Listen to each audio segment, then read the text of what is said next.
Good day, students. So for our subject entrepreneurship, we have another topic, market research. So market research, also known as the marketing research process, that is a process of gathering, analyzing, and interpreting the information. Okay? So ano yung tungkol saan yung information na to? Ano yung i-gather ninyo, i-analyze at i-interpret? Ito yung tungkol sa mga products and services. Okay? So yung products and services na i-offer ninyo for sale doon sa mga target market ninyo. Okay? So, sa market research po, importante na aalamin nyo kung ano ba yung mga hilig, gusto, interest ng mga pagbebentahan ninyo ng mga products or pagsisilbihan yun through services. Isa sa pinaka-importante po na tool for any research ay ang data collection. Okay? Kasi kailangan po accurate ang magiging data mo. Kapag po inaccurate data, magkukos yan ng mga mistakes at buong research mo na magkakamali.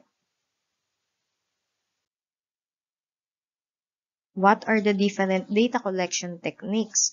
So, siguro kung meron na kayong practical research dati, nagawa nyo na rin po ito. Isang technique dyan is the survey. Okay? So, meron kayong questionnaire, may mga set of questions na pinapasagutan na dun sa mga customers or target market ninyo. Another technique is the interview. I-interviewin nyo naman po yung mga tao. Third one, we also have the focus group discussion or the FGD. Okay, so discuss natin isa-isa. Una, we have the surveys. So ano ba yung survey na ito?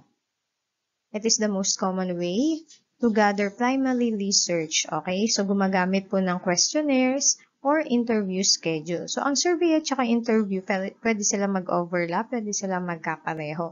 Ang survey po, merong ginagamit ng mga questionnaires, nakaredy na po yung mga tanong, tapos sasagutan na lang ng mga target customers ninyo. So, depende kung sino yung pagbibigyan ninyo. And ito pong survey, pwede pong gawin via direct mail. So, ipapadala nyo mismo yung sulat.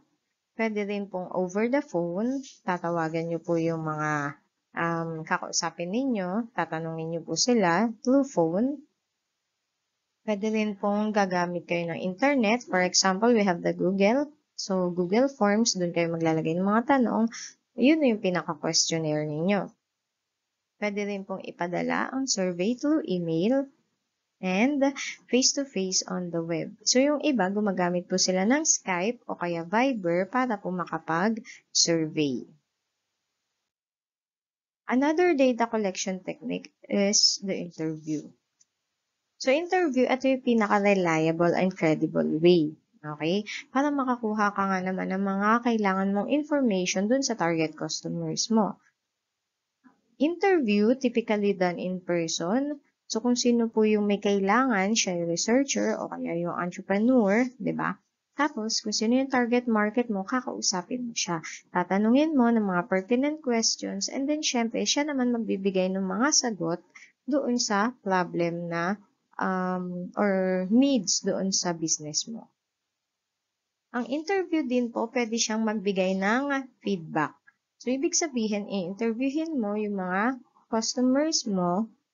Yung customers feedback kasi nagpo-provide dyan sa entrepreneur, sa mga entrepreneur, kung ano yung tingin nila sa business mo. So, dalawang klase ng interview. Pwedeng personal interview or the telephone interviews. So, for the personal interviews, ito yung traditional na method. Kausap mo mismo, personal mong tatanungin. Pero, kapag malayo naman po, pwede rin yung telephone interview. Ito ay mas matipid at saka less time consuming kasi hindi na kayo magkikita ng personal. Tatawagan mo na lang, tatanungin mo via telephone. So, interview din po yun. The third technique is what we call the focus group discussion or FGD. So, dito po sa FGD, It is an excellent method for generating and screening ideas. So, dito din po sa FGD, moderated group interviews and magkakaroon po ng brainstorming sessions. So, yan po yung tatlong data collection techniques na kailangan po for market research. So, yun lang po. Thank you!